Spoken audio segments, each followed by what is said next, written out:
La Asamblea Nacional, para garantizar precisamente el derecho a la defensa, el debido proceso, la seguridad jurídica, la semana anterior procedimos a suspender esta sesión de enjuiciamiento político en contra de la exministra Andrea Robo.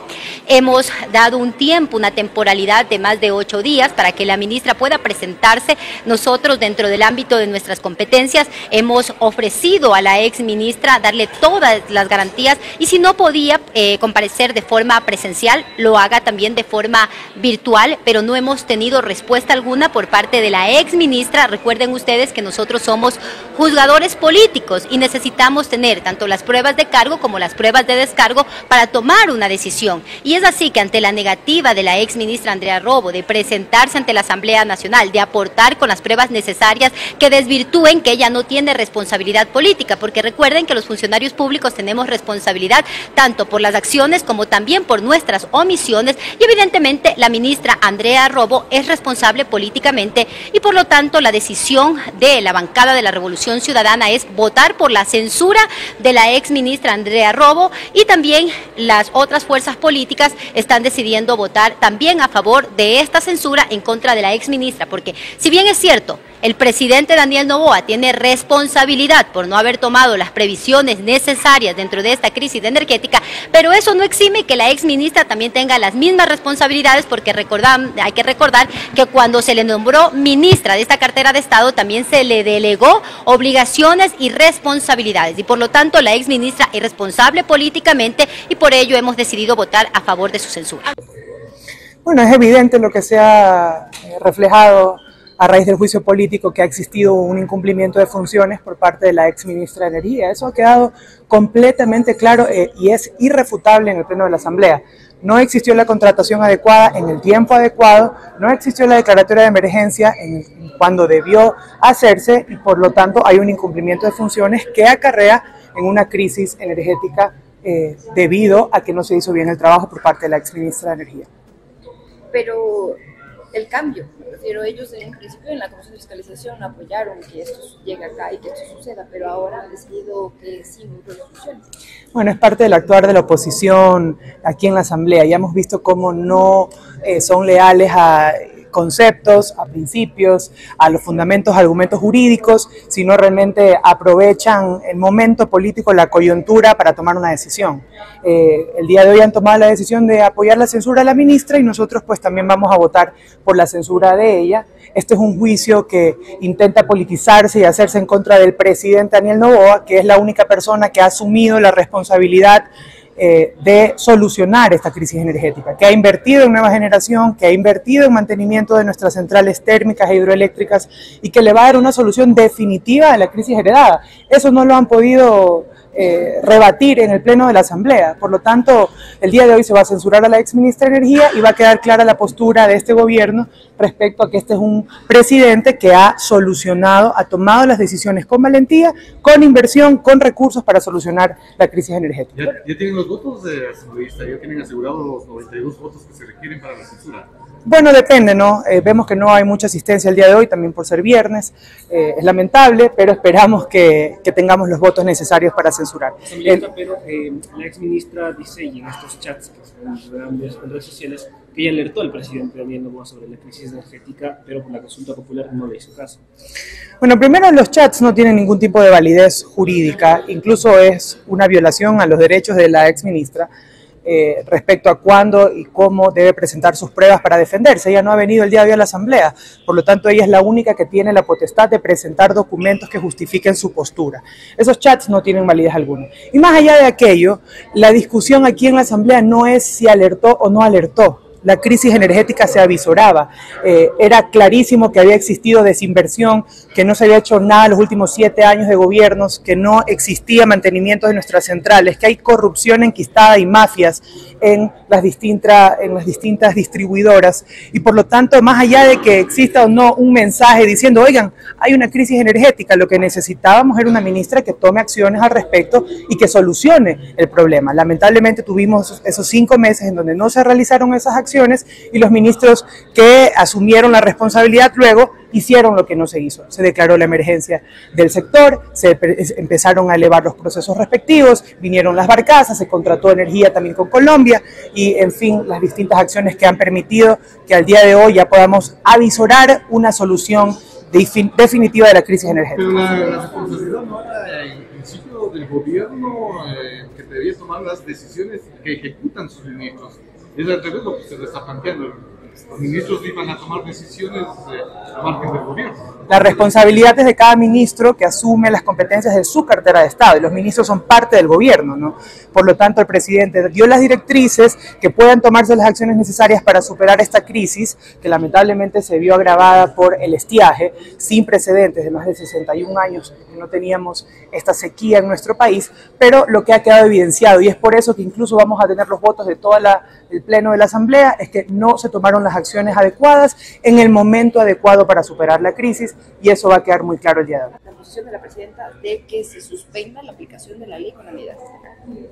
La ley antipillos es una realidad y está en vigencia. La Asamblea, las bancadas, la oposición también podrá presentar los recursos respectivos, pero nosotros defenderemos que esta ley, mientras que no existe un pronunciamiento de la Corte Constitucional en contra de la vigencia de la ley, está completamente vigente y por lo tanto debe aplicarse, aunque les incomode, aunque no les guste, aunque golpee el músculo financiero de las mafias en nuestro país. Es una ley muy positiva para la lucha contra la corrupción y el lavado de activos.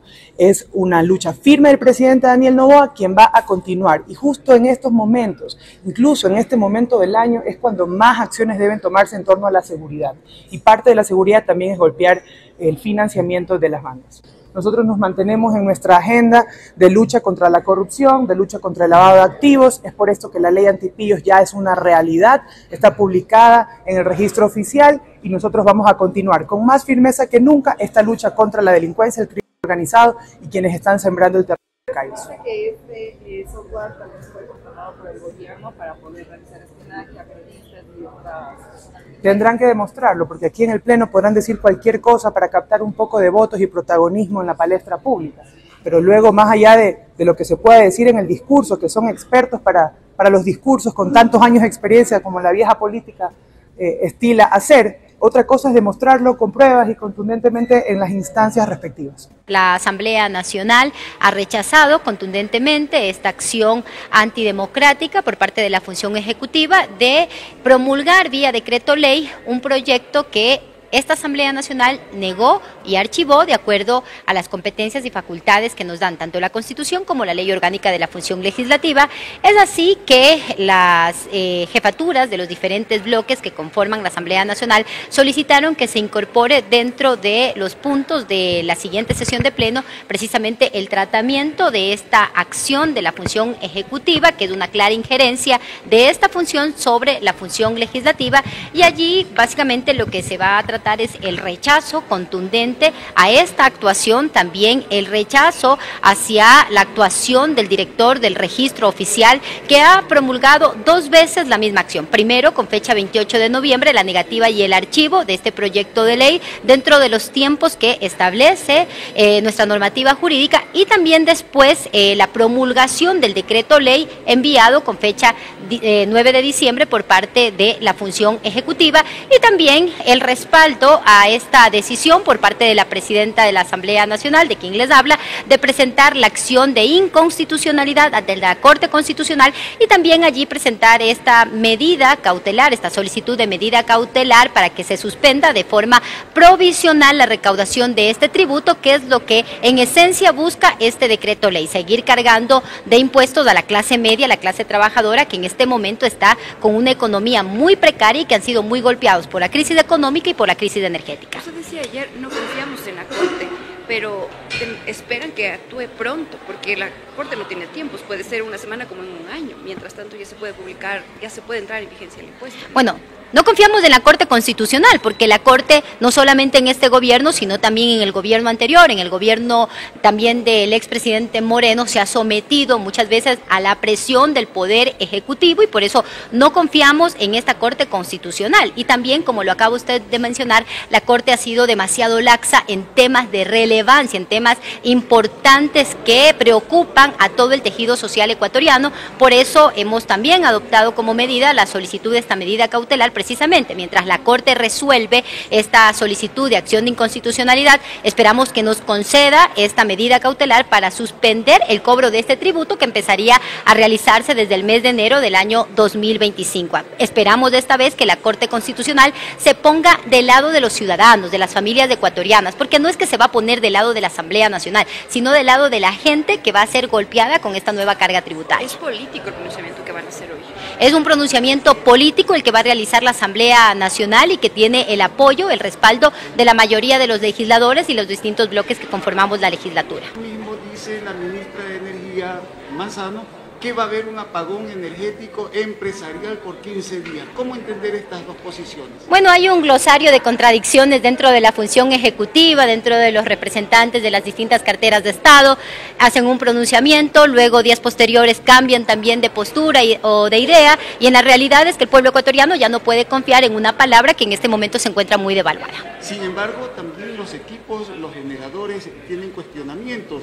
Pregón que Progante es la que está importando esos equipos para ponerlos en funcionamiento, no está cumpliendo con los contratos. ¿Será investigado esto por la Corte? Bueno, la Comisión de Fiscalización está realizando esa fiscalización. De hecho, nosotros hemos otorgado un plazo, una prórroga para que puedan culminar con el informe. Ha sido tratado también dentro del Pleno de la Asamblea Nacional. Fue una acción solicitada por el primer vicepresidente Otto Vera. La Asamblea no ha cesado en trabajar día a día en la fiscalización tanto de la crisis energética como también de la crisis económica, la crisis de salud y bueno, y toda esta crisis multifacética que en este momento atraviesa el Ecuador. La crisis que estamos atravesando en el sector energético viene desde el gobierno del presidente Lenín Moreno, porque destruyeron toda la institucionalidad de estas carteras de Estado, no tomaron las previsiones necesarias, no cumplieron con el plan maestro de electricidad, no cumplieron con el mantenimiento mayor de las plantas generadoras de energía eléctrica y por lo tanto estas responsabilidades han sido compartidas tanto en el gobierno de Moreno como en el gobierno del señor Lasso. Se censuró al señor Santos Dalvite, pero eso tampoco eximía que Lasso sea responsable también de esta crisis energética. Pero lo mismo sucede también con el actual gobierno. Recuerden que él en su debate presidencial le ofreció al país solucionar la crisis energética en 9 meses y no lo ha hecho. Cuando un gobernante llega a sentarse en Carondelet, sabe todos los problemas que tiene un país y por lo tanto se entiende que también tiene las soluciones para poder acabar con esas crisis. Entonces, aquí hay una responsabilidad compartida de los últimos 3 gobiernos y obvio también hay una responsabilidad compartida con sus ministros.